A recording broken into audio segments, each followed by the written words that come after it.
Não sei mexer nisso aqui. Esse computador que você ia vender, Ju? É esse que eu vou vender. Vai vender quando? Já estamos ao vivo, né? Eu só tô falando aqui que eu estou Já vamos começar. Esperar a galera começar a entrar. No Facebook para marcar, bota só o nome. Bota o quê?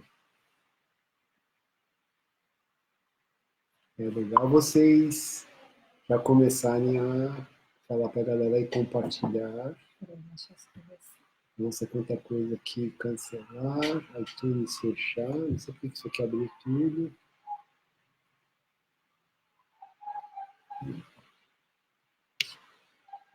Fala, Sandro, tudo bem? Então, primeiro aí. Passa pra gente, ô Sandro, se o som tá bom, por favor, pra gente aguardar um pouquinho a galera chegar e começar a bater um papo aqui com a Lena Ribeiro. O Américo tá fazendo micagem aqui. Fala, Grace, tudo bem? Gente, fala pra gente se o som tá bom. Ei, Nicole Moraes, como é que tá? A gente está aguardando alguém passar para a gente se vocês estão ouvindo bem. Estou aqui com a Lena Ribeiro. Sandro, dale, irmão. Valeu, Sandro. Mas como é que tá o som aí? Fala para a gente. Som top. Som top. Então tá bom. A gente vai dar aí, vai ficar enrolando aqui 1 minutinho, 2. A galera normalmente começa a entrar depois de 5, 10 minutos de fala. Mas daqui uns 2 minutinhos a gente já está começando aqui, tá? Grace, vamos ver quem que tá aqui. Lena, linda! Obrigada! Nosso orgulho! Tereza Terra está conosco. Isso aí, o Sandro, xerife Super Race na área. Bem-vindo, xerife. Nicole Moraes, oi, tudo bem? Legal, Nicole. Bom, vocês vão poder aproveitar bastante aqui a Lena, que se dispôs a participar dessa entrevista, né? Por coincidência, eu estou aqui em Cabo Frio e aí na nossa plataforma de notícias, o Aloha Spirit Club, a gente teve essa oportunidade, sem querer, de poder falar com a campeã pan-americana, Lima 2019, no stand-up paddle race, medalha de ouro. Lena, obrigado. Obrigada a por você. estar conosco, né? O Américo está aqui também, a gente trancou ele no quarto para ele não falar muito, mas a gente decidiu botar ele junto com a gente, já ele aparece aqui. E a gente está aqui com a Lena e eu gostaria, Lena, antes da gente começar, a gente vai dar chance de vocês fazerem perguntas também para a Lena, num segundo bloco. Eu tenho algumas perguntas para fazer, mas eu queria que, no geral, antes de a gente entrar no específico, que você explicasse para a gente ou contasse um pouco como foi essa experiência, desde decidir, né, participar de uma seletiva para se classificar para o Pan-Americano e depois ir para lá, vocês foram uma semana antes, né, para fazer treino, alguns dias antes, e depois a prova em si com o resultado não 100% esperado, mas tudo pode acontecer e que deixou todo mundo feliz, você e todos os torcedores. Na verdade, essa participação nos Jogos Pan-Americanos, ela começou ali em 2017, quando a gente foi para o evento teste. A princípio era um evento que o Brasil não ia participar, o Peru estava fazendo para testar como seria nos Jogos, e aí acabou que ofereceu hospedagem, alimentação, enfim, os atletas tinham que chegar até lá. O Vini foi o primeiro a falar, Lena, vamos, acho que pode ir qualquer um, não sei o quê. Aí quando a gente falou com a Confederação soube que estava tendo esse movimento do Peru de ajudar, falou, então, ok, vamos com uma equipe. E aí a gente foi aquela primeira experiência, foi quando eu fui apresentada a Punta Rocas, que sem dúvida é o mar mais difícil que eu já entrei. Onda, casca grossa. Onda, corrente, quebra-coco, que pra mim é a pior coisa que existe, é o mais difícil. Porque se eu for fazer um downwind, se eu estiver numa remada mais em alto mar, o tamanho das ondas não costuma me inibir, eu gosto, eu curto aquele momento. Agora, o quebra-coco eu acho algo difícil, é um quebra-coco que te puxa para dentro, enfim. Aquele primeiro ano estava bem complicado. No masculino foi o Vini e o Gui, dos Reis. Quando a gente chegou lá, o Gui já tinha perdido o remo treinando. Na prova, quem estava comigo era a Aline Dzaka. Ela teve a prancha quebrada ao meio, pela força do quebra-coco. Então, assim, conheci aquilo ali, ok? E Jogos Pan-Americanos, na época, era como se fosse um boato, que teria stand-up, a gente não sabia bem ao certo se entrar. E até que em 2018 foi colocado no calendário que teria o evento, uma seletiva, em dezembro. E aí foram convocados atletas, os 2 melhores atletas no race técnico. E aí foi o Vinícius Martins, o Luiz Guido, Animal, eu e a Moa. Então a gente sabia que nesse evento a gente teria que ficar pelo menos entre os 8 primeiros, já que as outras vagas vinham do ISA e do circuito do APP, mas que o outro critério é que você teria que ser o melhor do seu país, já que só havia uma vaga por país. E aí foi que teve a seletiva, foi em dezembro, e eu sabia que, na verdade, minha maior adversária seria a própria Moa, porque ficar entre os 8 era algo que eu tinha bem perspectiva muito real, até pelo resultado de 2017, no evento teste eu ganhei. Então eu sabia que a minha maior rival era a Moa, porque rema muito, é muito boa na prova técnica, e era uma ou outra. A gente poderia chegar primeiro e segundo, que a segunda não entraria. Entendi. Então, assim, eu considerei uma prova muito difícil. Um super funil, né? Realmente. Super funil que a gente fala. São só 10 atletas. É lógico que lá tinha uma americana. A gente nos Estados Unidos tem 30 americanas boas. Só que é um funil. Então, ali estão as melhores. E para chegar ali é muito difícil. Por isso que eu sempre falei, participar já é um sonho. Porque realmente foi difícil chegar até ali. Eu tive que, no Brasil, ficar entre as 2 melhores da técnica e lá ser a melhor naquela prova ali, que não foi fácil. No ano da qualificatória eu fiquei em 4º lugar, não fiz pódio, mas saí feliz porque alcancei o objetivo que era para me qualificar. E daí começou a seguinte saga. Todos esses eventos tinham sido em dezembro, que era verão, e já tinha sido bem difícil o mar. E a gente sabia que os Jogos Pan-Americanos seriam em julho, agosto, inverno, que o mar de Punta Rocas fica muito maior. E os próprios atletas de lá, o próprio Itzel, né, o peruano que ganhou o evento teste, começou um movimento junto dos atletas para que a gente pedisse que o Super Race mudasse de local. Fosse para uma praia com ondas mais generosas, ficasse no estilo Dana Point, Battle of the Pedal. E isso não foi aceito, porque o stand-up race, ele faz parte do surf, do quadro de modalidades do surf. Ali, né? Exato, Mesmo assim, a gente queria ir para algum lugar que tivesse estrutura ou que já tivesse outra prova. Mas isso foi negado, e aí se bateu o martelo que seria realmente em Punta Rocas. Aí começaram a saga dos treinos visando Punta Rocas no inverno. E para mim foi a parte mais difícil, com certeza. Treinar em ondas parecidas como as de Punta Rocas no Brasil, né? Porque é óbvio que você busca não só se aperfeiçoar nas ondas, mas se você tiver oportunidade, você busca points, né, praias aonde você tem aquela onda mais cavada, aquela característica. Vocês chegaram a fazer isso por aqui ou não? Total.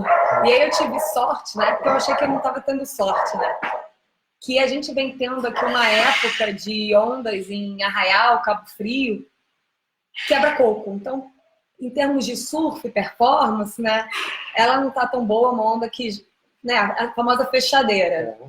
E que para mim era excelente, porque exatamente era onde estava e está a minha maior dificuldade. Eu continuo tendo dificuldade nisso, melhorei muito, mas está longe de ser algo que eu seja expert. Então, ter condições muito difíceis fez com que a gente tivesse muita possibilidade de treinar nisso. E por ser muito difícil essas condições, eu caí muito. Mas, por outro lado, eu aprendi a levantar. Exatamente. Né? Então, assim... E esse é um dos detalhes, a gente já conversou com certeza. O aprender a levantar fez diferença em todo aquele processo da sua chegada. Exatamente, né? Porque quem aí, né, pratica o race, pega um pouquinho de onda, sabe que você cair, né, tomar ali um caldo, ficar ali naquele mexido ali com uma prancha, 14 pés, ainda teve esse detalhe. O evento teste, a seletiva, a gente ainda era 12,6. A 14 virou no ano. Então, eu tive que não só melhorar no surf, eu tive que aprender a surfar de 14. No começo, eu não conseguia descer uma onda, porque eu tinha que andar muito mais do que eu andava antes e ainda não tinha esse time. Então, ainda teve esse maior fator de dificuldade. E aí, foi isso. Foi muito tombo mesmo. E a Mari sempre falava que às vezes eu caí como é treino, você fica se organizando ali para subir. E ele sempre falava, vai, faz com tudo, faz igual prova, levanta rápido, vira a prancha, toma uma decisão rápida, que isso também é treino. Então a gente sempre trabalhou com a perspectiva de acontecer alguma coisa em termos de queda, de cair no local onde não dá para ficar em pé e pegar onda porque está quebrando. Então, ir antes de peito, depois de levantar. Ou seja, para quem entende, não adianta falar aquela coisa assim, foi sorte. Não, tudo é muito técnico. A entrada é técnica, a técnica de remada, o reconhecimento do mar, acelerar ou desacelerar quando vem uma ondulação, saber surfar, fazer o contorno de boia e, se cair, saber levantar, saber o que fazer, tomar as decisões certas. Eu acho que fator sorte tem. Principalmente a gente sempre falou, prova técnica é a prova dentro do race que mais tem peso do fator sorte. Só que é o que eu sempre falo também. Tem a sorte? Tem. Mas quando ela chega, você tem que estar preparado para ela. Você só se prepara se você treinou muito. Porque do mesmo jeito que a Candice caiu, a Lena teve sorte, mas quem chegou fui eu. Não foi a que estava ao meu lado na hora, né? Foi quem estava na minha frente na hora que a Candice caiu. Todas estavam lá, né? Eu também caí. Então, é aquilo, né? A gente até comentou, a prova do Conor foi perfeita. Foi a única pessoa das 6 medalhas do race que não caiu na chegada. E a gente fala, teve sorte? Teve. Ele teve as ondas em todas as pernas dele, veio onda para ele. Mas o cara estava super preparado para aproveitar aquilo ali. Se aquela mesma onda caísse para alguém não preparado, ia prejudicar e não ajudar. Entendi. Então, tem fator sorte? Tem, mas você tem que estar preparado para ele. Bom, vamos aproveitar que a gente tem aqui o Sacha da Canoa, a Gláucia Pompeu, fala Gláucia, Dani Paiva, a Fernanda está aqui, parabéns toda a equipe brasileira, vocês me trincam de orgulho, valeu. Maria Elizabeth, a Elizabeth é uma querida que é uma nadadora do Aloha Spirit, do Sul, ela acompanha tudo no Aloha Spirit, ela adora, vai fazer, eu acho que vai fazer o Canal da Mancha, né, Elizabeth? Superação em todos os sentidos. Ela mandou esse recado para você. O Bonfá, a quem estou plagiando, aqui não é o João Castro, é o Bonfá, tá? Bonfá está com a gente. Fala, Bonfá, bom ter você aí. O Mike Wallace de Ubatuba, parabéns, Lena Guimarães Ribeiro. O Wallace Donner da Widex, boa noite, parabéns, Lena Guimarães Ribeiro e todos da equipe brasileira. Foi um prazer e um orgulho acompanhar. Fodástica, blá, blá, blá, blá, blá. Bom, antes de a gente continuar, eu queria pedir para a Lena mostrar para vocês a medalha que ela conquistou, né? Que é a medalha de ouro pan-americana Lima. Olha lá. E ela estava me contando uma coisa interessante no verso da medalha, né? O que é isso aí? Para quem está na internet vai ser difícil identificar, mas ela vai tentar explicar para vocês. Aqui é chamada a Pedra dos 12 Ângulos, né? Um ponto histórico no Peru que fica em Cusco. E cada medalha, né, a de ouro era esse símbolo, a de prata outra, a de bronze outra, e ela tem também aqui, não vai dar para ver, mas tem escritas coordenadas. Então, se você for exatamente nessa coordenada lá no Peru, você encontra essa pedra, né, que fica lá em Cusco. Então, uma medalha também carregada da história do Peru, de onde foi a prova. E aqui não vai dar para o pessoal ver, mas o João viu, ela é bem pesada. Bem legal. Leandro, você estava me contando, esse é um detalhe bacana para todo mundo que está aí com a gente saber, que você até ser avisada, você chegou, a gente acompanhou, você caiu no chão ali, se deitou no chão para dar uma descansada, que é uma prova desgastante, e até esse momento você não sabia sequer se você tinha pego medalha. Porque no meio daquele tudo, você não sabia se você poderia ter sido primeiro, segundo, terceiro, e na sua cabeça você até cogitou a possibilidade de que você não tinha pego medalha alguma, né? Exato. Conta essa história pra galera. Enquanto eu estava, né, remando de pé, eu estava com visão geral da prova, né, noção. Só que ali, quando eu virei a boia para a praia, tomei a decisão de ir reto, que eu sabia que era uma coisa mais arrojada, porque pelo canto esquerdo as ondas são menores, mas também tem o quebra-coco, só que ali no meio ela vem bem grande, só que era a reta da chegada. Então eu tomei a decisão de ir por ali, porque a Candice já tinha se afastado e a porto-riquenha tinha grudado do meu lado, já estava ali ultrapassando, ela pegou um banco. E aí até esse momento eu tenho lucidez. Depois que eu pego a onda, né? Que aí veio uma onda bem grande, remou eu e a porto-riquenha. Ela puxou o bico no final e eu fui e acabo no final isso caindo. Você sentiu? Você já, nesse momento, você chegou a sentir que ela tinha ficado? Eu não sabia se ela, né? Pra mim, ela tinha caído. Depois, vendo a foto e conversando com ela, ela falou que quando viu, ela falou, não vou não. Não vou não. E só que aí eu caio e aí começa, né? Aquela coisa. Eu caí, eu tomei um caldo considerável, perdi o remo chegou a sair da minha mão. Nessa hora foi a hora de maior desespero, porque eu falei, gente, eu vim até aqui para chegar lá e ter um DNF no meu nome, ou seja, nem terminei a prova. Se você chega sem o remo, não valeu, né? E aí, tomando o caldo mesmo, eu fui fazendo assim e peguei o remo de volta. Eu falei, bem, então vou chegar. Na hora que eu fui subir na prancha, strap enrolado no remo. Aí eu fiquei, subo primeiro, tiro o strap. Isso é aquela... Em segundo você pensa mil coisas. Consegui subir na prancha e vai, Então, ali eu já tinha perdido noção dos outros atletas. E aí, para mim, a Kenzie, que estava liderando, já tinha chegado. Isso para mim era a única coisa certa. Até que tinha cruzado a linha de chegada, até porque eu tinha ouvido uma gritaria na areia. Então, para mim, era uma comemoração. Falei, beleza, ela chegou. Só que eu não sabia se a porto-riquenha tinha pego uma onda e passado. Ela é muito boa no surf. E se até mais atletas poderiam ter ido pelo canto e estarem. Então, eu não tinha noção. Mas aí eu fui com tudo. Você estava ali fazendo o quê? Falei, eu quero sair o mais rápido possível, por uma questão de competição e por uma questão também que não é agradável você ficar ali onde eu estava. A famosa zona do agrião. Exatamente. Quando eu cheguei muito perto, né, que eu já estava remando de novo naquele finalzinho, aí eu vi o Américo, e o Américo começou a gritar, tira o strap, corre. Eu falei assim, nossa, ele tem empolgação. Cara, será que dá medalha? Aí eu pensei, poxa, acho que é medalha. Falei, cara, será que ainda tem uma prata? Ouro? Né? Nunca. Para mim, certeza que antes de ter chegado. E aí, corri, ainda quando eu pisei, senti minha coxa, meu joelho. Tava doando muito. Corri com dificuldade, cruzei a linha e aquele alívio primeiro, acabou, completei. E me joguei exausta.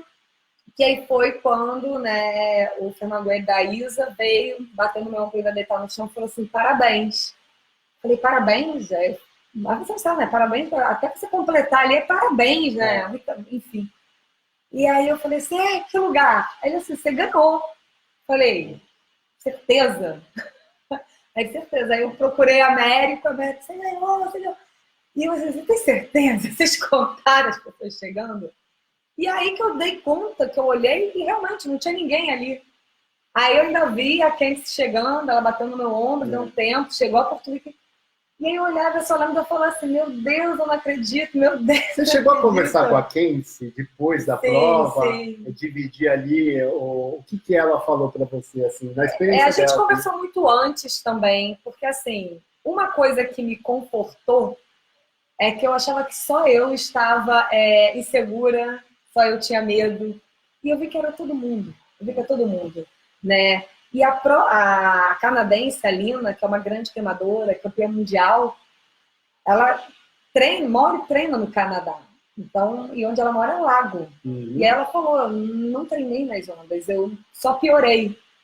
Eu não tive a oportunidade. Ela até falou, eu tô aqui, mas eu nem deveria estar, é porque no Canadá não tem renovação. E eu falei assim, não, você conquistou a vaga, você tem que estar aqui. Aí nisso a Kenzie disse antes da prova, né? E a Kenzie, alguns dias antes. E a Kenzie chegou e falou também assim, não, Lina, vamos. Durante os treinos ela ficava com medo, a Kenzie dava apoio. Então você via que todo mundo estava preocupado com aquela prova, a conversa era essa. Então nisso eu me senti um pouco mais confortável. Eu falei, não está todo mundo super confiante, eu tô achando, realmente a situação é tensa. E aí, até um dia antes da prova, na véspera da prova, a Kenzie ficou, a gente estava observando o mar, ela se posicionou para entrar, para dar um treino, ela com o Connor, e ela ficou 50 minutos parada, olhando para o mar, com a prancha na mão. Entra, não entra, até que ela virou, foi embora e não entrou. E aí, depois ela passou por mim, pela Lina conversando, e a gente estava meio falando, preocupado com a prova, aí ela chegou assim, nossa, e falou assim, meninas, se isso... Não se preocupem, fiquei 50 minutos agora ali, não entrei com medo de quebrar meu equipamento e me machucar na véspera da prova. Tipo assim, tá ruim pra todo mundo. Né? E depois da prova a gente conversou também. Eu falei com ela, né? Perguntei se ela ali tinha chegado a cair na areia, ela falou que em nenhum momento ela conseguiu ficar com o pé no chão, ela estava no fundo, e que ela só sentia uma corrente muito forte o tempo inteiro puxando ela para dentro. E eu sei exatamente o que é, porque nos treinos eu caí ali onde ela caiu várias vezes, e é surreal, você tenta, mesmo sem prancha, sem remo, você simplesmente não consegue, é uma força te puxando. E aí ela falou, né, enfim, disso, da condição ali, e parabenizou também, depois ela até escreveu, né, que ficou feliz por ver a minha felicidade. Ela falou, realmente, a sensação da vitória é indescritível. Ela é boa praça, né? Muito, muito, muito. Eu sou fã dela, sempre fui. Costumo falar, quando eu conheci o stand-up, né, ali em 2010, 2011, 2012 eu comecei as competições. Gente, a Kenzie é o primeiro nome que eu lembro, e ela, na época, a principal marca de prancha, já tinha uma prancha com o modelo Kenzie. Então, para mim, é um ícone sempre. E para mim, ela continua sendo uma das melhores, principalmente em prova técnica. O Kenzie tem entre 33 e 35. Ela acabou, né, a última edição que é o Pacific Game agora, ela ganhou, né? Então, assim, sensacional. E aí o apoio dela a todo mundo, acho que valorizou mais ainda. Ó, Niterói e Itaipu estavam na torcida por você, né? Niterói é a tua cidade, né? Minha cidade querida, sou de Niterói, sempre falo. Macane Sup, essa atleta é incrível, sempre na torcida. Macane Parabéns, Sup, sempre Lena, na torcida mesmo. Guimarães Ribeiro. A Gláucia, foi linda a reação do Américo também. Gláucia, fãzona da América. Ele ficou de joelhos. Foi. A Aline Abardi está aqui com a gente. Um beijo, atleta também. Putz, a Aline é sensacional. Aí, campeã, quase infartamos. O mestre Ivan Mundim está com a gente aqui, Américo. Nossa, adorei ver os comentários da transmissão do que ele filmou, a prova, os comentários. Não, ele eu fiquei acho que era o nervosa. cara que mais estava, tipo, on eu ali, assistindo, cara. depois eu fiquei nervosa.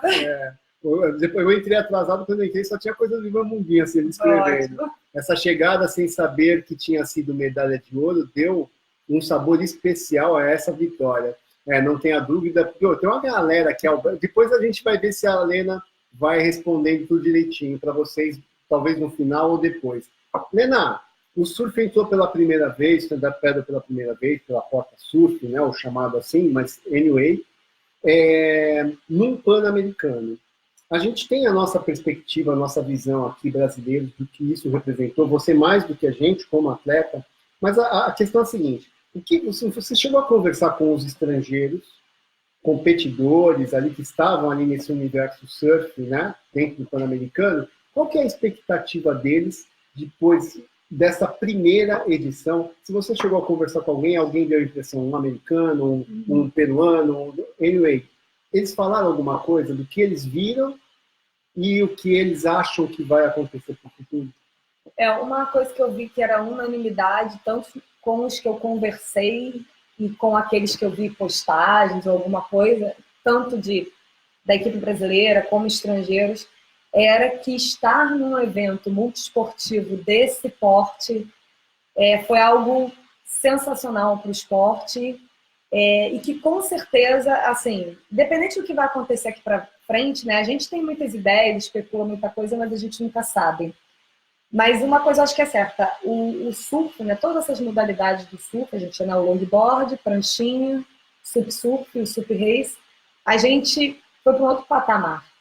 Né? Porque a gente sai daqui da galera que conhece, assim, a galera que me segue, a galera que pratica stand-up, ela conhece, ela acompanha, mas a gente sai desse nicho e começa a aparecer uma outra galera. Então, assim, mídia, sem ser especializada, vem na gente, outros esportes, e a gente começa a aparecer de uma forma diferente, fora a experiência num evento desse.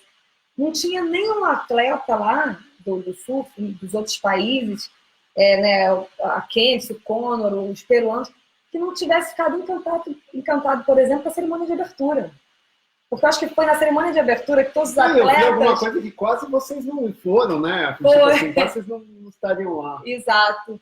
E assim, foi muito bom a gente ter ido, porque eu acho que aquele momento foi o momento que a gente olhou e falou assim, nossa, olha o tamanho de onde a gente está, o esporte que a gente tanto ama.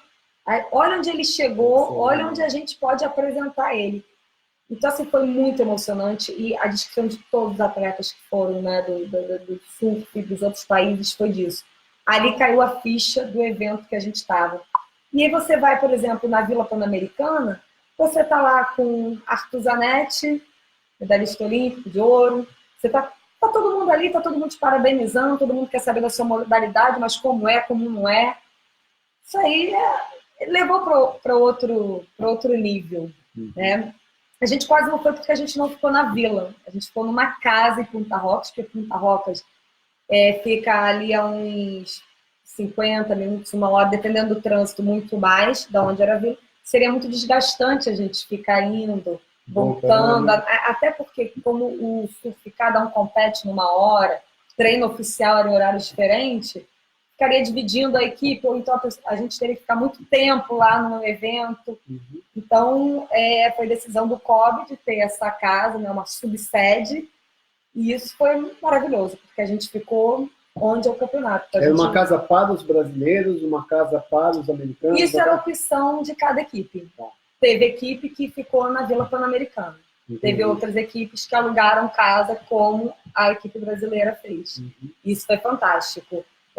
Então, assim, eu acho que tanto nós brasileiros como os estrangeiros veem como um novo momento para o surf e, com certeza, a gente subiu aqui um patamar, um degrau em popularidade do esporte, né? E isso eu acho muito importante. Já deu para sentir, com a sua recente volta ao Brasil, alguma mudança, alguma diferença em relação a essa visibilidade que você, o Vini, né, todo o pessoal, obviamente, acaba ganhando, né? Se você já conseguiu sentir que isso está sendo traduzido de alguma maneira em algum interesse em possíveis apoiadores e até da própria mídia, assim. Tudo bem que é um momento de, né, aquele momento de euforia.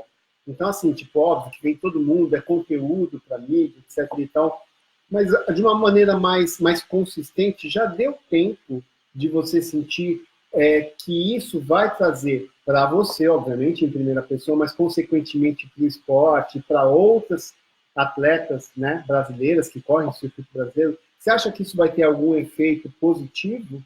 Ou você espera que tenha? Ou o que você pensa disso? Eu espero que tenha, principalmente pela visibilidade que o esporte tomou. Então, mais pessoas conhecendo o esporte, acompanhando. Por exemplo, o feedback que a gente teve incrível lá no evento foram de pessoas da mídia, porque como é um evento muito esportivo, o que acontece? Muitos jornalistas, eles vão para lá cobrir e eles não têm o que eles vão cobrir, né? Só para te cortar, porque aqui pelo Facebook estão subindo as perguntas e eu perco. Tá. Mas a Aline Abad até coloca um negócio legal. Eu achei o máximo o repórter, não sei qual, mas falando que achou muito legal o nosso esporte. Eu cheguei a ouvir isso. Era exatamente isso que eu ia falar. Então, os repórteres que vão para lá, eles não sabem. Muitas vezes eles estão lá e o cara fala, você vai para o atletismo, você vai não sei o quê. E aí, tinha um repórter que acompanhou mais, ele não tinha noção, até porque a nossa final foi em cima da hora mudada. A nossa prova saiu do dia 4 para o dia 2. E os próprios jornalistas ficaram meio desbaratinados. Né?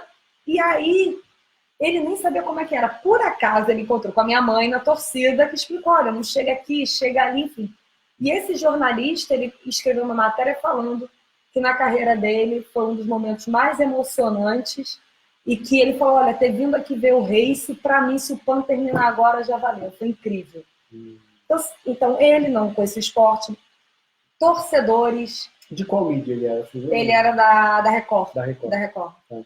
E torcedores, gente que falava assim, nossa, as pessoas não têm noção do caminho para chegar a uma Olimpíada, mas falava assim, tem que estar em Tóquio, tem que estar na Olimpíada, é muito emocionante, é muito legal. Qual a chance disso acontecer, você acha? De chegar um dia na Olimpíada, eu acho grande. Não é em 2020, obviamente, também não é 2024, porque já saiu as modalidades. Mas a gente sabe que é um caminho longo, mas eu acho que tem todas as condições. É um esporte bastante difundido. Pode falar, Américo. O Américo está fazendo sinalzinho aqui atrás. O que eu acho que ele está querendo dizer é porque em Jogos Pan-Americanos A próxima edição vai ser em Santiago, Uhum. Santiago, né? No Chile, e que já manifestou interesse pela modalidade. Olha que legal. Então, eu acho que isso, aparecer para quem não conhecia é o mais importante. Então, acho que a gente pode colher frutos, sim. Teve gente que, né, comentou lá, e eu acho incrível mesmo. Quando que eu pensei na minha vida que com stand-up race eu ia aparecer no Jornal Nacional? Isso para o Brasil é muito emblemático, né? A gente apareceu num canal aberto, apareceu a minha foto, apareceu eu falando. Não, porque você imagina, foi um canal aberto, foi a Rede Globo, com o maior alcance nacional, com N pautas interessantíssimas ou assuntos dos mais diversos, para naquele período, naquele tempo de Jornal Nacional aparecer. Então os caras escolhem, né? Chegam centenas de pautas e eles montam o Jornal Nacional ali à noite, escolhendo determinados assuntos. E foi muito legal, porque apareceu você, apareceu o Vini, falaram os nomes. Se você monetizar, quanto que não vai naquele horário, aquele tempo, né? E o nosso esporte. Então, são essas coisas que eu acho que vai amarrando, que vai trazendo, e que agora é hora de organizadores, de confederações, de atletas se unirem para aproveitar o momento, para isso trazer frutos, né? Total. Você sabe que eu até pensei numa coisa aqui em Cabo Frio, na etapa do Alô Respeite, de montar uma pequena convenção, aproveitar esse momento e ter um horário lá, sei lá, sexta ou durante o dia, sabe, não sei o quê, para sentar justamente essa galera, organizadores, confederação, atletas, um bate-papo muito bacana para a gente. Porque assim, né, Américo, juntos a gente vai fazer muita coisa legal. Desde que a gente sente à mesa com a nossa opinião, mas ouvindo a do outro que ela pode ser melhor ou ela pode ser mais coerente. Então, eu acho que isso é muito importante. Eu acho, inclusive, que é obrigatório todos nós que temos responsabilidade por esta modalidade aproveitar o seu momento que você trouxe para a gente, né? E a gente sentar à mesa e tentar dar uma polida na coisa para que fique melhor. Para que no futuro a gente tenha outras campeãs. Exato. Uma coisa até que, né, a canadense, quando ela falou para mim que ela estava lá porque não tinha renovação, e eu falei, na verdade, no Brasil a gente também não tem. Ela falou, você compete com muitas meninas novas? Eu falei assim, não. E a Candice falou, nossa, na Califórnia, esses dias eu fui numa prova, era eu e só tinha adolescente do meu lado na linha de largada. E a canadense falou, nossa, no Canadá eu não entendo, ninguém está remando, as meninas novas, porque a gente não tem tradição nenhuma, não tem mar, metade do ano é frio. Ela falou, mas no Brasil é inconcebível não ter uma nova geração. E aí a gente tem que pensar muito nisso, né? Nessa renovação, principalmente no feminino. Exatamente. Devemos voltar. A Mari tá falando da Ariane, volte. A Ariane deu uma sumida, né? Tá aqui? A Ariane, puxão de orelha para você, vai voltar. Vai passar bastante. Bom, a gente quer saber o seguinte, como é que você vê essa aproximação da CBSURF com a CBSURF, né, na gestão do stand-up paddle? Né? Existe aí já há um bom tempo uma discussão, né, sobre qual guarda-chuva ficar, etc. e tal. A gente sabe que ao mesmo tempo aqui no Brasil também existe uma aproximação das duas entidades. O que você pensa em relação a isso?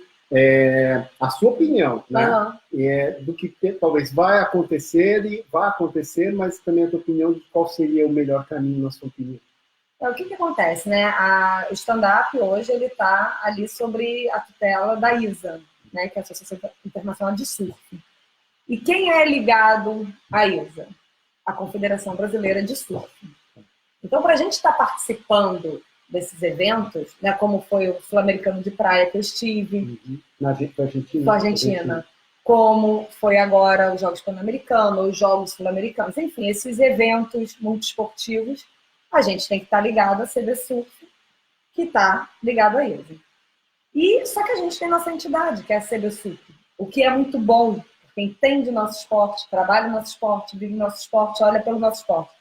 Então, eu acho que ter essa proximidade é fundamental e é bem inteligente. Porque você imagina se as duas entidades ficassem brigando, né, se a CBSURF falasse, não, o SUP é meu, não vai ter acesso à ISA, não vai ter acesso ao COB, porque quem está ali representando oficialmente é a CBSURF. Por outro lado, também se a CBSURF fala, não, vocês não têm que ter a confederação de vocês, é tudo... A gente ia perder tudo que a gente já construiu dentro de uma confederação, de um esporte que faz evento todo ano, que tem um circuito fortíssimo, né, que a gente, muitas vezes em outros países, a gente não vê um circuito nacional como a gente tem. Tem muito a melhorar? Tem. Mas a gente tem um caminho que já melhorou muito. Então, eu acho que as duas conversarem, as duas estarem trabalhando junto, é até um bom exemplo para essa briga que está aí nas entidades maiores, né? Que é a briga da ISA com a ICF, que só brigam, nada resolvem e só está prejudicando o esporte até agora. Então, eu acho que entrar em acordo, trabalhar junto, é mais inteligente, né? Ganha as entidades, ganha o esporte. Vamos esperar para ver as cenas dos próximos capítulos aí. O Bonfá escreveu uma coisa muito interessante, Bonfá, porque a gente, antes do live, a gente estava falando sobre a transmissão da prova, né? Do locutor, que ali ficou claro para a gente, foi excelente como locutor, né? Ele manda muito bem, mas faltou ali, eu acho que informação. Tinham coisas que aconteciam na prova que a gente via que, de repente, a coisa ia seguir para um caminho, ele narrava, falando, ih, agora vai azedar, vai para outro. Mas tranquilo. Mas o Bonfá coloca aqui, ó, a Denise Miras, do jornalismo esportivo da Record, se esforçou bastante para ser comentarista. Fez um trabalho de pesquisa e isso é importante. Vocês chegaram a acompanhar alguma coisa dessa transmissão dela, ou desse trabalho dela ou não? Eu vi. Não deu tempo. Eu vi coisas muito picadas, assim. Eu ainda não consegui sentar e assistir a prova inteira. Eu vi transmissões de coisas que me mandaram, que filmaram de televisão, tanto da internet, Sport TV, Record. Então, não tive ainda, não consegui parar desde que eu cheguei para ver. Tá. Mas esse negócio da pesquisa é importante, né? Um esporte novo. E aí, a hora que você tem a oportunidade de apresentar para as pessoas, apresentar pelo menos de uma forma mais correta possível. Né? Exatamente. A gente tem a Iris, que é da Bahia, aqui te mandando parabéns. Obrigada. A gente tinha o Du Peçanha, tá aqui o Du Peçanha também. Tem uma galera que a gente conhece aqui, uma galera que a gente não conhece, quer dizer, do nosso universo aqui, mas devem ser vários aqui, várias pessoas que gostam de você, que gostam do Vini. Eu vou abrir para vocês, galera, é importante, vocês fazerem perguntas aqui, já a gente entra nas perguntas que estão sendo feitas, pedir para o Américo, vou chamar depois no final o Américo, bem no finalzinho, tá? O Américo, brincadeira, para falar também, porque é a minha próxima pergunta e depois eu quero ouvir mais para frente o Américo. Quem está próximo de vocês, o casal, quem conhece você profissionalmente, quem conhece profissionalmente o Américo, sabe que a relação de vocês profissional, obviamente, vai além de marido e mulher. A gente sabe, eu conheço você há muitos anos, mas a gente se conhece pouco, assim, né, nas coisas mais enraizadas do dia a dia. A observação, a leitura que eu faço é o seguinte, você deve ser o tipo de mulher que você sabe muito bem aonde você quer ir, aonde você quer chegar. Eu tenho essa impressão, acompanhei você no stand-up desde os primeiros alunos, que você ia para acompanhar o Américo, a gente também estava falando isso agora, até a tua decisão de ser uma grande atleta e você foi colocando metas, né? Em cima dos seus ídolos, até às vezes, né? A Babi era imbatível, você olhava com ela com admiração, com respeito, mas falava, minha meta é andar junto com ela, né? A gente sabe que você é o tipo de mulher que se você tivesse mesmo o Américo como marido, como treinador, e você achasse que ele não era o suficiente para você, eu tenho essa impressão. Você fala assim, eu te amo, meu amor, você é demais, mas eu quero um cara mais do que eu tenho o meu objetivo, né? A impressão que eu tenho é que você está com o Américo, porque realmente o Américo é bastante competente e a gente sabe o quanto rigoroso ele é. O quanto foi importante o Américo na sua vida no stand-up paddle, desde o seu início até agora? 1. 2, o quanto foi importante o Américo estar de fato com você lá, porque ele não foi a passeio, ele foi também pelo COB, ele foi chamado, né, de técnico, porque também entenderam que era o cara ideal, né, pelo histórico dele. Quanto você acha que foi importante, qual foi o peso de ter o Américo Pinheiro do seu lado, na sua história do stand-up paddle e, consequentemente, no campo? Bem, na história do stand-up, assim, 100%. Porque ele foi a pessoa que veio e falou assim, olha, tem stand-up, acho que você devia competir, vai ter uma prova de 4 quilômetros, acho que você leva jeito. Falei, ai, não, vou remar. Ainda falou assim, eu já tenho as costas largas, eu vou ficar maior aí. Eu falei, não, eu acho que você tem biotipo, acho que você vai mandar bem nisso. E aí eu conto pra todo mundo isso. Primeiro treino, era uma prova que a gente ia fazer no Rio, Rei Rainha do Mar. Você ainda era do handball, não? Né? Não, já tinha parado, já não competia mais em nada. Assim. E aí ele falou assim, ó, vai ser 4 quilômetros, amador. Vamos fazer o seguinte, aí peguei minha pranchinha, na época foi um race, fomos aqui para Praia dos Anjos, ele falou, daqui até aquela pedra tem 1 quilômetro. Você vai remar daqui até lá sem parar, vai no seu máximo. E ele foi na frente. Eu devo ter andado uns 400 metros, e eu só falava assim, Amé, não dá pra mim não. Ai, não, cansa muito. Não aguento. Não aguento, um quilômetro. A perninha começa a doer, né? O quilômetro é muito longe, velho. Ele vai. E fez isso me escoltando de barco. E foi insistindo. E nessa primeira prova eram 4 quilômetros, fan race, amador. E eu, com muito sacrifício, cheguei em 6º lugar. E mesmo assim ele falou, não, vamos. Você vai conseguir, você não tem jeito. Você quer, tô nos campeonatos, ó, vai ter um aluno Spirit, é irado, não sei o que, ele é bela, vamos, eu vou competir.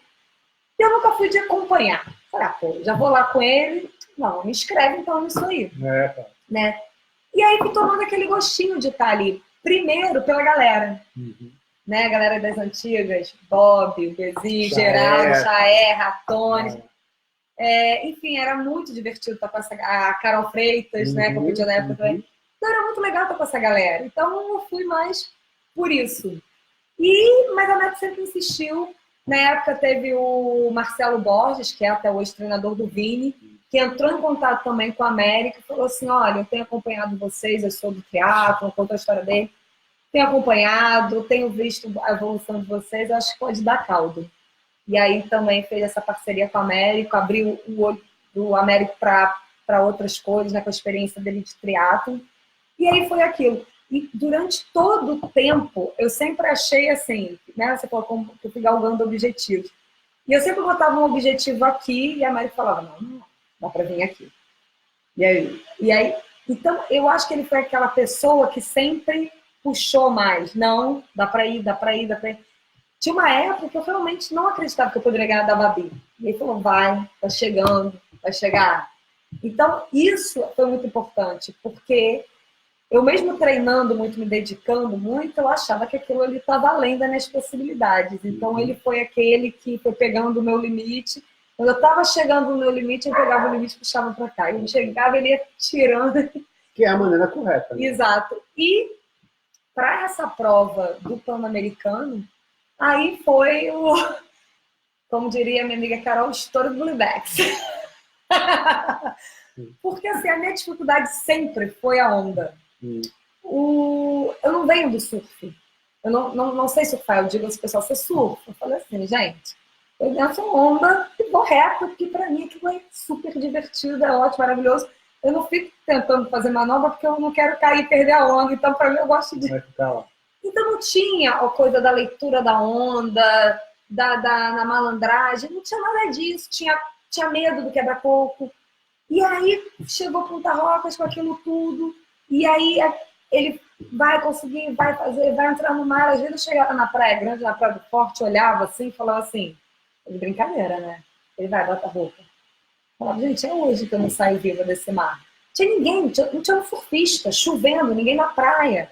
Era só fechadeira. Ele vai, consegue, você sabe, você faz. Tá melhorando. Então, a insistência naquilo ali. E falar assim, não, você vai conseguir, você vai fazer. E o outro ponto que aí foi fundamental, que eu acho que é o que me levou para a vitória, de fato, assim, objetivamente. O tempo inteiro ele falava assim, tenha coragem. Não chega intimidada.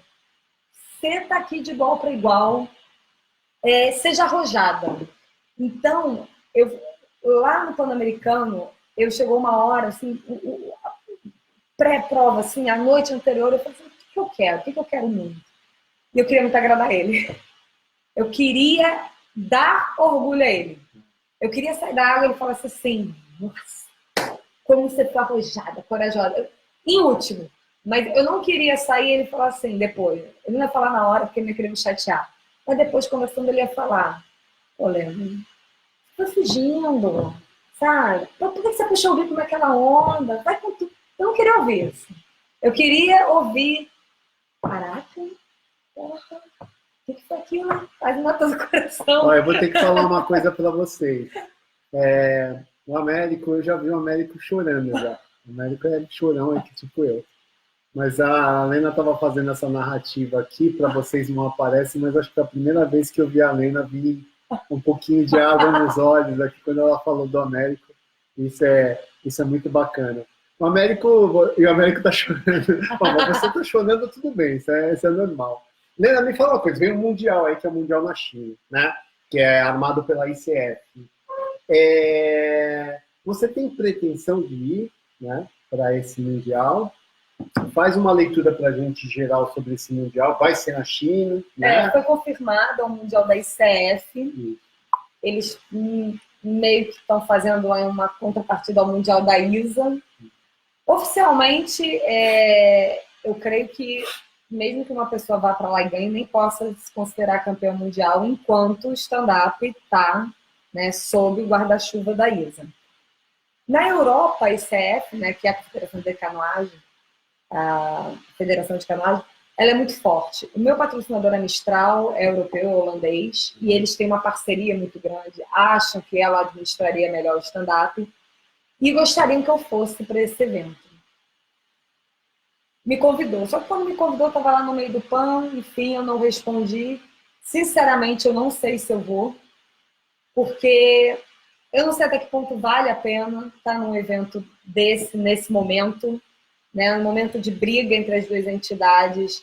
Então, que muita gente fala, olhando de fora, é um evento que apresenta vários atrativos.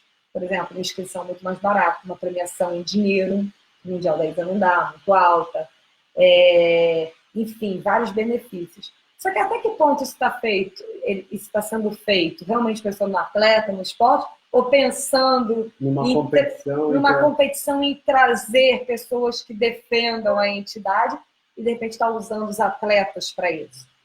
Porque eles não são bobos, né? Sabem que o atleta está ali competindo e uma das formas de ele se manter é com dinheiro de premiações. Então, acho que é o momento de eu conversar com a América, conversar com o meu patrocinador, conversar com outras pessoas e ver até que ponto é um evento que vale a pena estar presente. Então, ainda, como eu estava no PAN, quando essa ideia surgiu, eu ainda não parei para pensar. Engraçado que você está tocando num assunto que é assim, vou fazer um paralelo, não sei se é verdade ou mentira, mas você falou muito isso. Na última corrida de Ayrton Senna, ele estava extremamente desconfortável para correr e ele não queria. E dizem que realmente ele sentou lá como um profissional e que ele foi correr, mas discordando completamente daquilo que estava acontecendo lá em questões de segurança, né? Nós estamos falando do universo da Fórmula 1. Você falou do seu patrocinador, que é a Mistral, que está simpática que você participe, né? Até o quanto de flexibilidade você tem, né, de autonomia, para debater com o patrocinador e falar assim, olha, eu acho melhor eu não ir por esses são os meus motivos pessoais como atleta, né? Enquanto você acha que eles se flexibilizariam e atenderiam o seu pedido? Eu acho que mas também profissional, entendeu? Tipo assim, tem muita coisa que a gente não quer fazer, às vezes tem que fazer pelo patrocinador, mas às vezes você ultrapassa o teu limite. Eles têm conversa, têm a flexibilidade, e é meio que, acho que é igual casamento, né? Às vezes eles cedem, às vezes eu cedo. Por exemplo, eu vou pro Eleven City, que, para quem não sabe, é uma prova de 220 km em 5 dias. Obviamente, eu não estou preparada. Eu treinei, o meu ano foi em função desses Jogos Pan-Americanos. Então, eu fiz todo o meu treinamento para estar no meu auge nos Jogos Pan-Americanos. Então, teoricamente, eu agora já estou numa fase mais de declínio, né, para minha preparação. Estou com lesão, estou tentando me recuperar da lesão a tempo de ir para a próxima etapa do brasileiro. E assim, o Pan-Americano eram 5 km com ondas. Eleven são 220 no canal. Então, praticamente outro esporte. Só que para eles era muito importante. Então eu cedi. Falei, olha, não estarei preparada, não tenho condição nenhuma de ganhar este ano, mas participarei, porque eu sei que é importante para vocês, e um evento maravilhoso também. Então vou participar. Ok. Agora, já a China, eu acho que talvez possa ser o momento deles cederem. Né? De eu falar, não me sinto confortável, até porque não era uma coisa combinada previamente. Surgiu agora deles... Né, o Eleven City não, a gente conversou antes do ano começar e aí ficou combinado. Então, como eles apresentaram isso agora, acho que sim, tem flexibilidade se eu disser não quero ir. Fica aquele, né, fica chateadinho um pouco e tal, mas... Dá para contornar. Conversa, combinar, e segue. A Carlinha Faleiros, por coincidência, fotógrafa, grande fotógrafa dos eventos, da Loja e de outros tantos, ela fez aqui por coincidência um comentário. Parceria show dos dois. Gosto de acompanhar. Os lives do Américo são ótimos. O da Holanda quase matou todo mundo do coração. O que a gente mais ouviu quando voltou da Holanda foi isso. Quase matou do coração. Eu vi ele correndo do lado do canal. Vai, não sei o que lá, e contando os minutos de diferença entre um dia e o outro, né? O Gilson falando aqui que Niterói vai ter 2 competições de surf em setembro, dia 7 e 8 em Itaipu e dia 28 e 29 em Cambuinhas. Você vai prestigiar os nossos eventos? Setembro é o mês da Eleven City. Setembro é o mês da Eleven City. Fernando Bofá. Oi, Fábio Mota está aqui com a gente também, etc. E tal. Bom, eu vou aproveitar que a gente está na reta final aqui do live e vou pedir para o Américo Pinheiro sentar aqui com a gente. Eu vou sair, mas eu vou estar aqui nas perguntas. A Lena chega para cá. O Américo, que foi o treinador, né, que acompanhou a equipe. Vou ficar baixinho aqui que eu já estou de pijama. Aí, Américo, a gente queria agora a tua visão, né? A visão de treinador, como foi acompanhar a equipe, como foi a experiência do que você viu lá, né? COB, Pan-Americano, e você, ao mesmo tempo, tem sim responsabilidade como profissional, e você estava ali fazendo a gestão da sua esposa, mas eu sei que você era como atleta nessa hora, e de um grande amigo que você considera como um filho, que é o Vini, né? O Vinícius Martins. Como é que foi isso para você? Boa noite a todos, mais uma vez por aqui, obrigado, João. Vou me trazer até aqui, estava doido para falar um monte de coisa, lógico, sempre. Foi realmente uma experiência incrível, eu acho que o stand-up paddle nunca viu nada parecido. Como a Lena falou, aquele desfile foi uma coisa única que apresentou... Foi um cartão de visita que as pessoas não estavam entendendo muito o que está acontecendo. Quando a gente desfilou, aquele estádio gigante, foi uma coisa sensacional. As meninas apareceram bastante, né, ali na frente, né? A Lena tem um novo apelido, não sei se você sabe, a nova loura do Pan. Eu vi você fazendo dancinha. Porque saiu uma mídia, a loura do Pan. Então, assim, cara, foi sensacional, foi incrível. E depois você viver aquilo ali, você ter todo um aparato do Comitê Olímpico do Brasil, né, através da Confederação. E uma história muito longa, né, João? A gente não falou aqui, assim, toda a história da Lena de se preparar para isso daí. A gente sabe que todos os pontos fracos da Lena estavam misturados ali dentro daquela prova, né? Que era a onda grande, que ela tinha que treinar muito, que não era um ponto fraco dela, que era o quebra-corpo, que era o frio. Algumas pessoas já competiram com Lena no frio, já viram que ela sofre muito no frio. O roubo de levar todo o nosso equipamento 3 meses antes dos Jogos Pan-Americanos, a prancha que ela iria competir nos Jogos Pan-Americanos, aquilo abalou muito a gente, né? Aquele momento eu tirei ela de jogo e eu fiquei tratando com todas aquelas pessoas, né? E foi uma loucura, porque os melhores policiais do mundo estavam me ajudando, mas alguns policiais também, que não eram os melhores, também tentavam me ajudar. Amigo dos bandidos, foi uma loucura. Eu tive um estresse muito grande com tudo aquilo ali.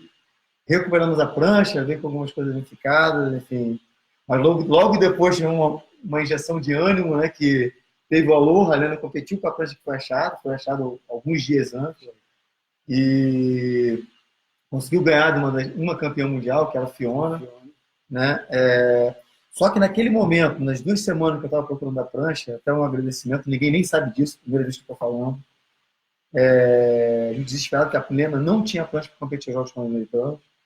O Comitê Olímpico do Brasil me liga e eles me deram uma passagem para ir na Holanda. Aquela vez que eu fui na Holanda buscar a prancha da Lena, foi o Comitê Olímpico do Brasil que viu o potencial da Lena. A Lena já tinha ido para o Sul-Americano, ganhou 2 medalhas de ouro para o comitê e para a confederação. Falou, cara, vai lá buscar uma prancha para a Lena. A gente achou a prancha dela no meio disso, mas foi a prancha campeã nos Jogos Pan-Americanos.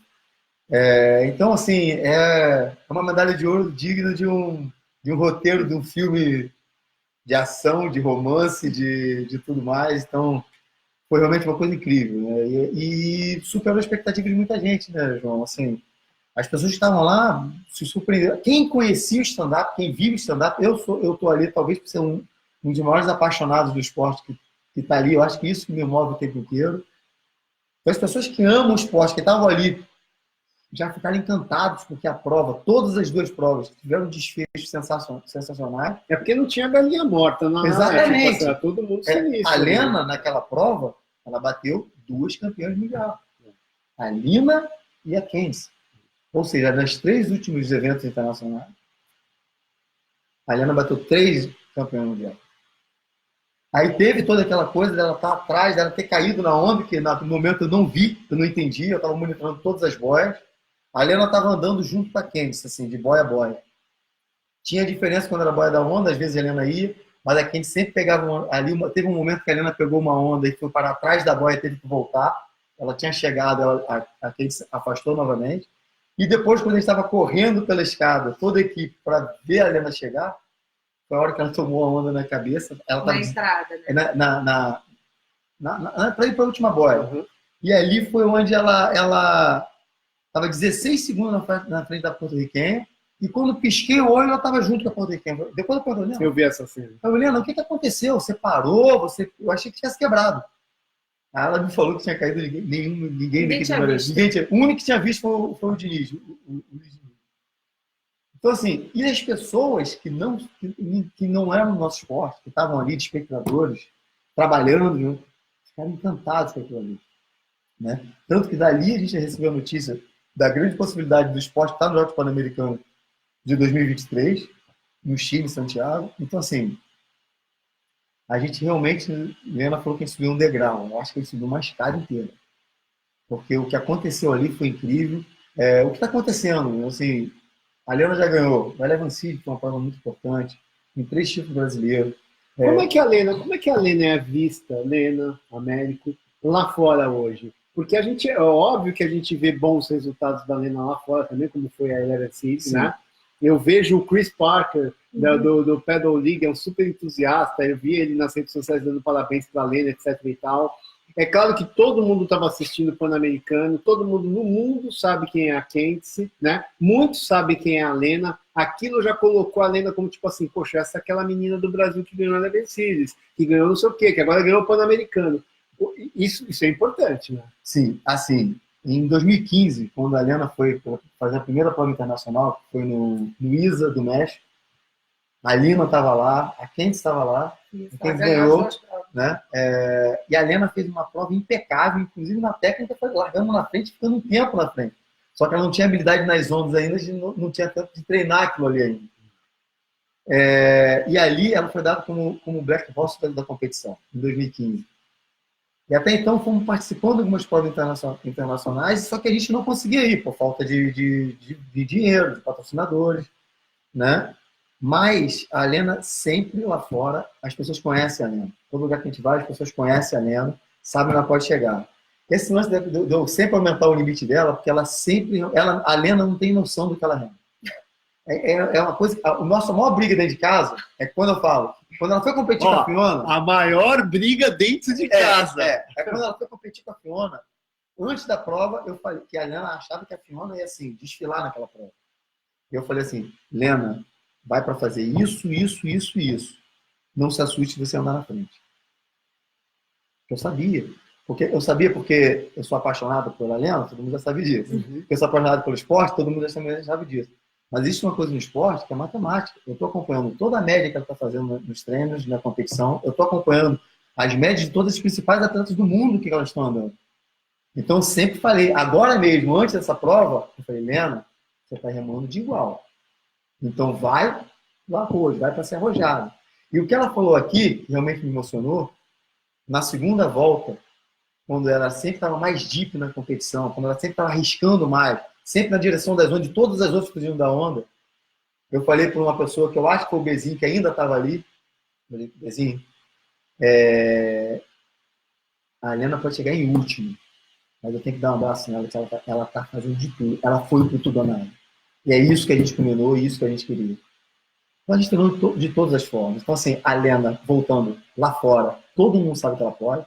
Ela hoje é a principal atleta da Mistral. O quiz, uma vez, ele fez um ranking, que a Lena estava em 16º no ranking, com 2 provas, valendo 5 provas computadas no ano.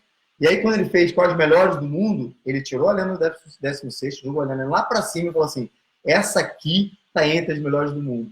Só não está aqui nessa posição porque ela não consegue competir as provas pelo mundo. Então, você teria tempo, Lena, desejo, obviamente, como competidora, mas é óbvio que é entre outras coisas. Você tem filhos, família, trabalho, etc. Mas você teria desejo, vontade de correr um ano, assim, um circuito inteiro lá fora, né, junto com essas grandes atletas? Não, vontade eu tenho. E assim, você não precisa nem o circuito inteiro. Como a Mary falou, né? O ranking que eles pegam da Super Racer, agora até do League, eles pegam as 5 provas, os 5 melhores resultados. Então, se eu pudesse algum ano, pelo menos, correr 5 provas, já seria ótimo, porque todo ano, no máximo, corro 2 desse ranking.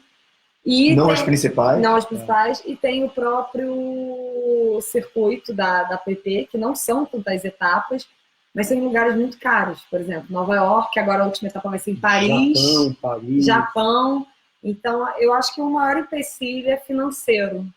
Porque se eu fizesse, né, ano que vem minha proposta será essa, eu poderia abrir mão de outras competições, de outras viagens, mas é um pouco o que o Vini faz, né? O Vini não compete tanto no Brasil porque ele foca nessas competições. Eu teria que fazer algo nesse sentido, pela questão de tempo, família, trabalho aqui, mas o grande empecilho é financeiro, porque tem todo o gasto para ir, equipamentos, né? A gente tem que pagar um absurdo para levar, para trazer, quebra, passagem, alimentação, inscrição. Então é bem difícil, principalmente por serem esses locais. O mais fácil, até para quem quer fazer isso, né? Porque o circuito mundial é aberto, Eurotour, tudo, você não precisa de ranking nenhum no teu país. Chega lá, se inscreve e compete. Então, uma coisa boa é o Eurotour, porque o Eurotour são finais de semana seguidos, e aí viabiliza mais, porque você, né, fica um mês, você faz 4 etapas seguidas, indo ali, né? Então, a gente já pensou nisso. Talvez seja uma coisa para o ano que vem, eu focar em algumas provas-chave de lá fora. Até para isso, né? Eu falei que eu compito 2, né? Mas não é nem porque eu viajo 2 vezes, não. É porque o Aloha Spirit vale, né? Então, uma delas, esse ano, por exemplo, foi Ilhabela. No ano passado, Cabo Frio. Então, na verdade, porque aconteceu onde eu estou. E isso é uma realidade da América do Sul, né? Eu vejo atletas boas aí da América do Sul, e da América sem contar Estados Unidos, né? A própria porto-riquenha, falei para ela é muito boa e pouquíssima gente conhece ela, porque simplesmente ela não vai em nenhuma prova dessas, né? Então, assim, eu acho que a gente acaba que não tem tanto acesso e essas provas fazem você crescer, porque você está ali com os melhores o tempo todo, então dá um outro nível de competição. É que assim, o brasileiro eu vejo que ele tem muita aptidão esportiva e de se adequar ao esporte, que às vezes não é original ou não é próximo do nosso DNA aqui do nosso país, né? Mas basta dar uma brechinha para a gente dar uma condição que a gente vai para cima e a gente mostra que nós somos muito habilidosos, né? Em qualquer esporte. Não, eu acho que tem um outro fator que é primordial. Como a gente rala tanto para estar lá, né? Você vê, remei muito tempo com a Mana, foi hoje para a Austrália, para o Mundial, na equipe de canoa. Ralaram muito para conseguir pagar essa viagem. E é assim todo brasileiro, ninguém consegue fazer. Então, na hora que você está ali, é igual o primeiro ano que eu fui para o Havaí. Eu juntei dinheiro 1 ano para ir.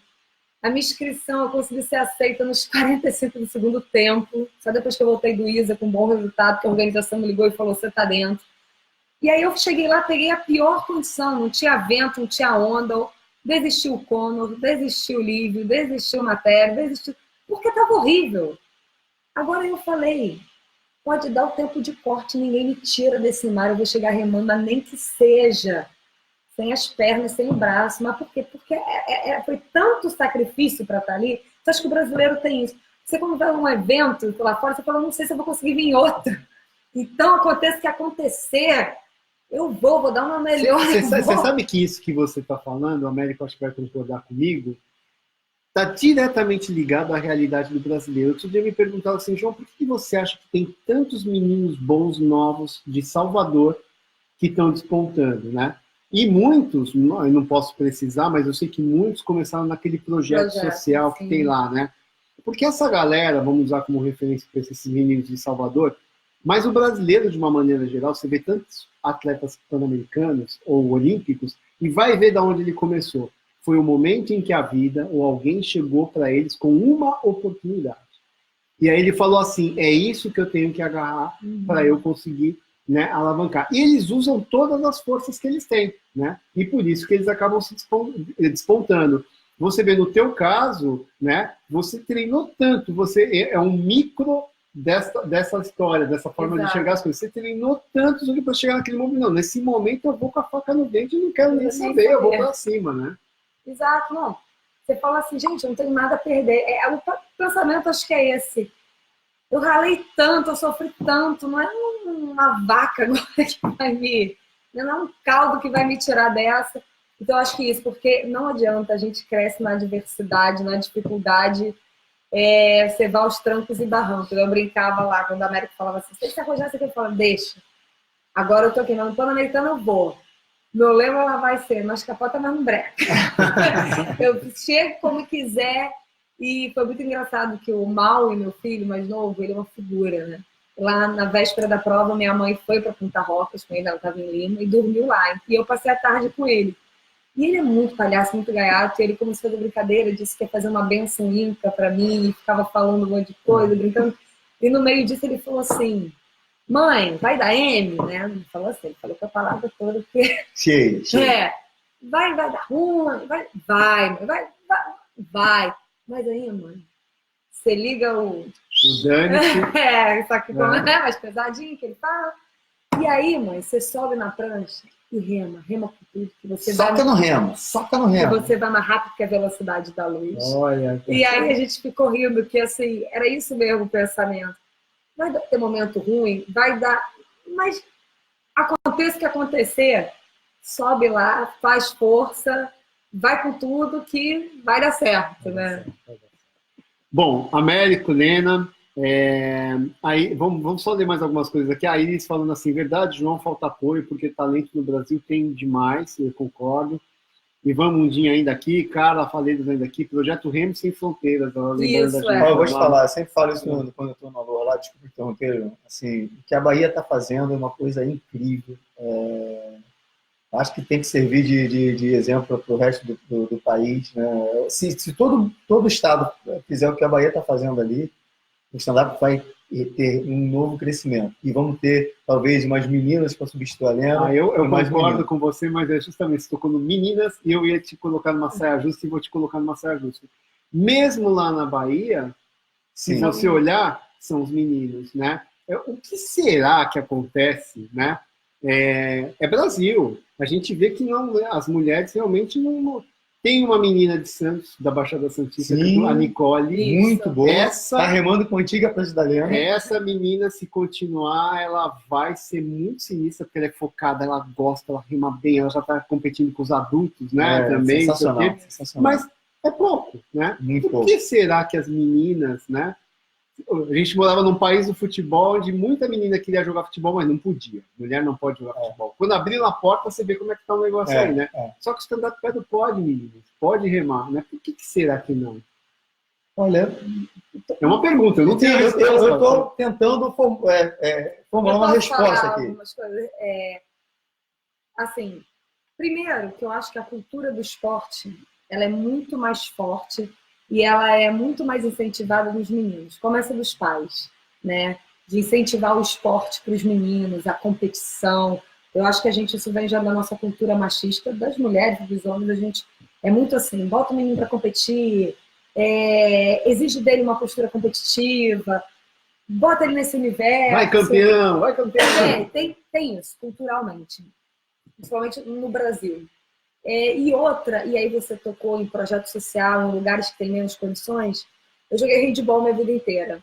E uma vez o meu técnico, ele escreveu sobre esporte feminino. Ele sempre foi técnico de times femininos. E ele falou que ninguém nunca queria. Né? Os técnicos, é difícil trabalhar com mulher. E ele uma vez falou assim, é difícil, E ele principalmente trabalhava em escolas públicas. E ele falou, sabe o que acontece? Por exemplo... Se você tem uma família que a mãe tem que sair para trabalhar e deixa as crianças menores, quem vai deixar de ir à escola ou de ir no esporte para ficar com os irmãos menores? É a menina. Quem vai ficar fazendo a comida e limpar a casa? Sei que é a filha mulher. Então, eu acho que desde muito nova, as mulheres acumulam funções, tarefas e coisas que são exigidas dela. Tem que estudar, tem que isso, tem que aquilo. Então, coisas que, às vezes, muitas vezes, vão criando-se barreira, e pouco incentivo.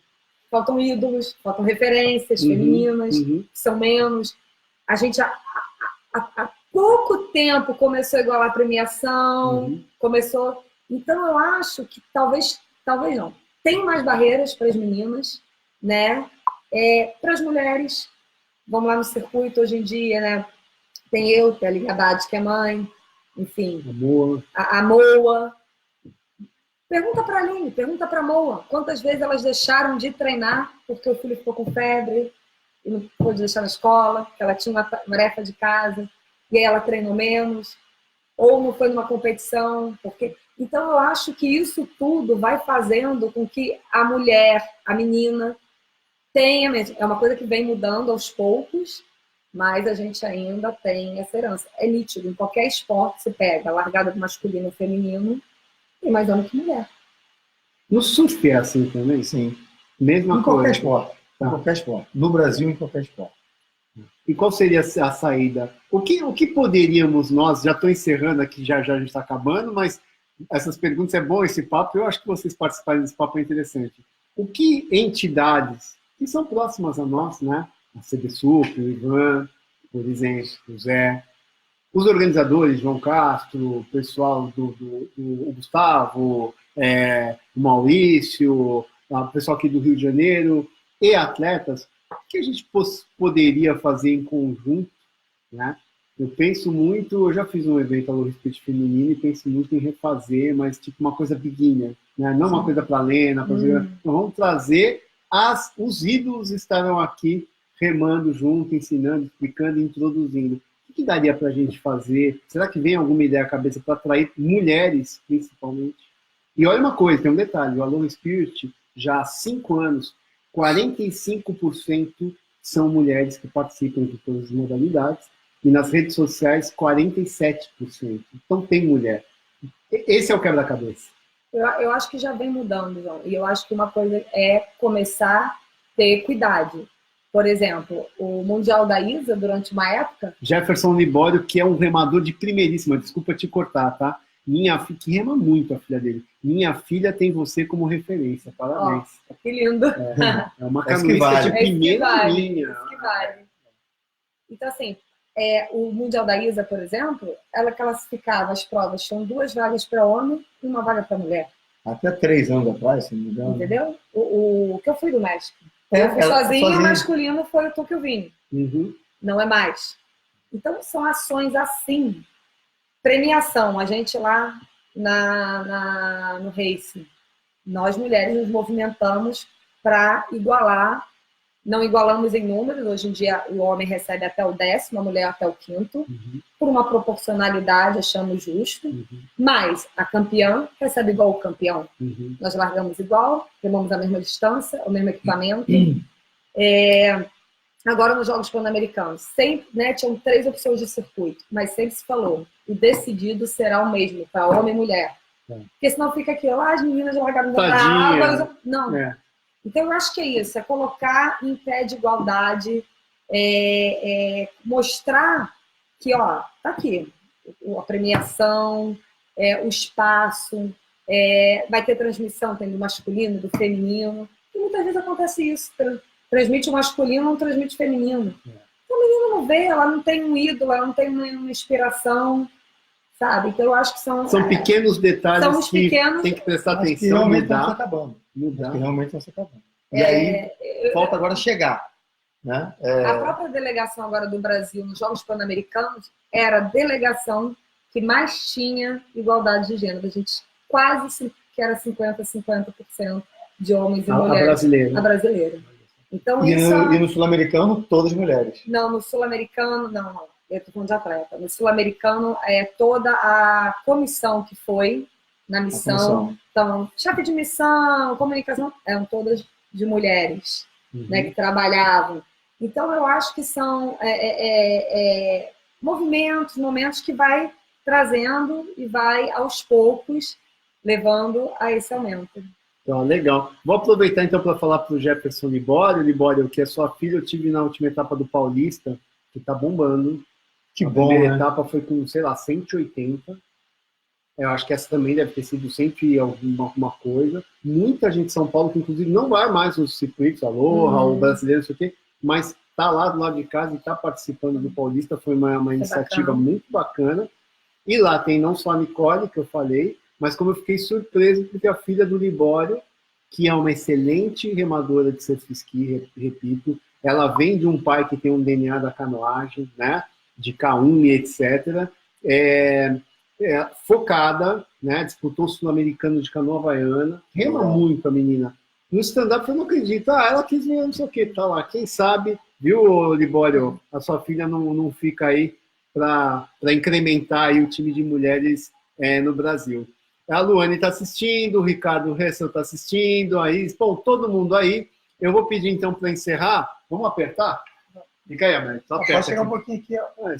E eu queria que você, Helena, pegasse a medalha, mostrasse para todo mundo. A gente já mostrou no início. Eu queria que cada um de vocês fizesse uma fala. Américo, faz uma fala final. Eu gostaria de me pronunciar também. E, por último, o nosso ídolo aqui, a Lena. Então, suas considerações aí, cara. A gente falou, a Lena falou um monte de toda a insistência que tive com ela, todo o trabalho que nós tivemos. Mas eu falei isso para ela logo depois da prova. Essa medalha é dela, mas é dela mesmo, toda dela, sabe? A Lena é uma dedicação que eu nunca vi na minha vida. Eu já treinei diversos atletas bem-sucedidos em diversos esportes, no kite, no surf, no jiu-jitsu, mas você ter a oportunidade de ver a Lena todo dia, em qualquer horário que foi estipulado para ela sair e ir e fazer, é inacreditável. Então, assim, a Lena, ela veio nesse tipo de prova, do nada, com uma medalha de ouro. Não foi a medalha de ouro que ela conquistou na sexta-feira passada, mas é uma medalha de ouro que está sendo conquistada em 38 anos, desde que ela nasceu. Eu estava falando na 7, mas desde que ela nasceu. Porque desde que eu conheci a Lena, é uma mulher extremamente determinada. Como você falou, ela sabe o que ela quer. Então, essa medalha de ouro realmente é dela, porque eu posso ter botado ela no caminho, mas foi ela que foi andando e essa mulher é incrível. Essa mulher é sensacional. Bom, na minha parte eu tenho a dizer a vocês que estão assistindo a gente, minha visão é um pouco diferente, né? Já fui atleta, mas hoje sou um organizador de eventos. Mas eu gostaria de agradecer e parabenizar todo mundo que fez parte da história do stand-up paddle no Brasil. Todos nós somos controversos, né? Controversos, a gente acerta, a gente erra. Então, quero aqui parabenizar o Ivan, da Confederação Brasileira, que entre erros e acertos foi o cara que foi lá e que empreendeu e que realmente montou um circuito. O Ivan é um cara que a gente tem igualdades e diferenças e a gente se respeita nisso. Quero parabenizar todas as mulheres que já fizeram parte do stand-up paddle, né?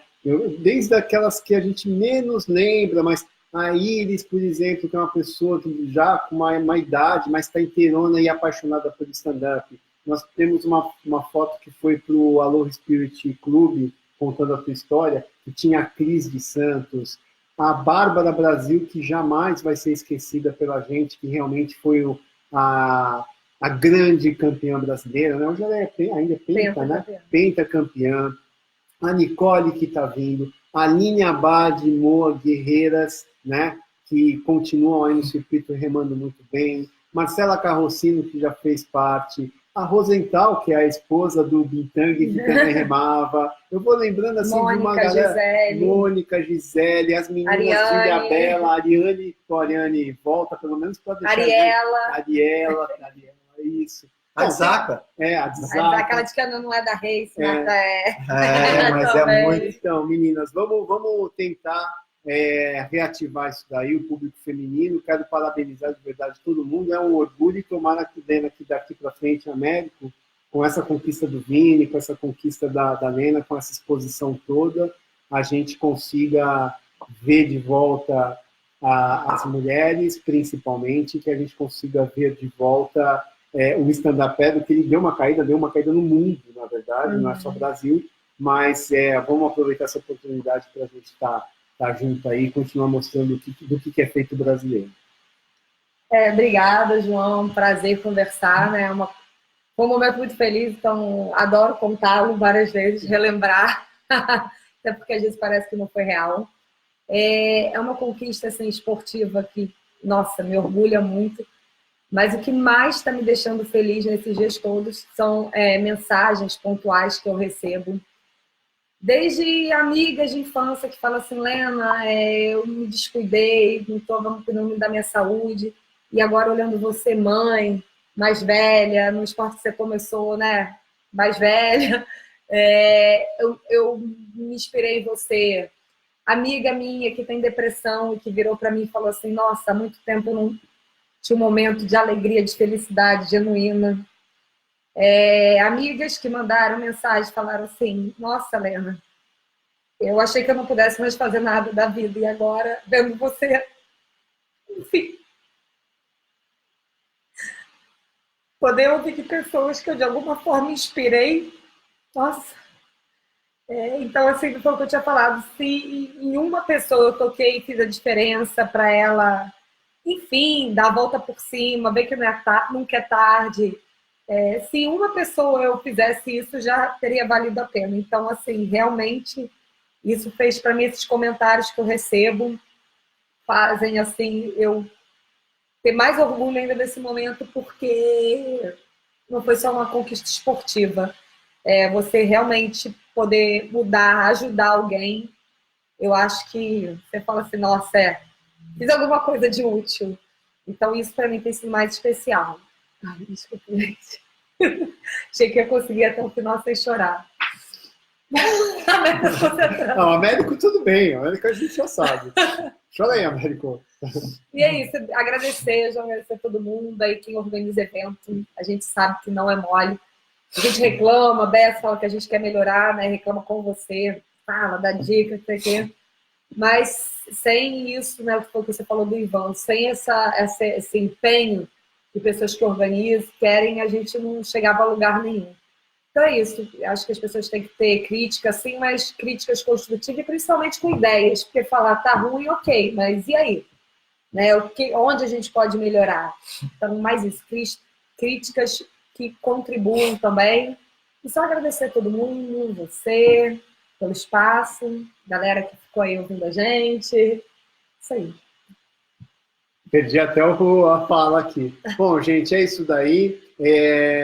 Enquanto a Lena estava falando, tem a Todina também, compete há muito tempo, a Kátia Todina. Raquel Daúde. Você é ouro mesmo, Lena, por dentro e por fora. A linha Bar de inspiração, top demais. Bom, tem 1 milhão aqui enquanto a gente conversou. Obrigado. Obrigada. Parabéns. Mérico, obrigado, foi muito bom. São meus compadres, né? Eu, pelo menos, os considero assim. E, gente, é isso daí. Obrigado por estar com a gente aí há já quase 1h30 de entrevista, mas eu acho... E o que eu acho legal do ao vivo, que eu sempre falo, é o seguinte: bastante gente participa, bastante gente assiste, mas o mais importante, porque fizemos questão de ser pelo Facebook. É um vídeo que vai ficar gravado para sempre, a gente vai salvar, vai colocar no YouTube do Aloha Spirit Club, na história do Aloha Spirit Festival, né? Na história do stand-up paddle, porque isso tem que ficar registrado para sempre, e é isso daí. Obrigado por todos aí estarem conosco, né? E boa noite. Valeu, obrigadão, galera. Vai dormir que amanhã tem treino. Eu vou ver a novela. Boa.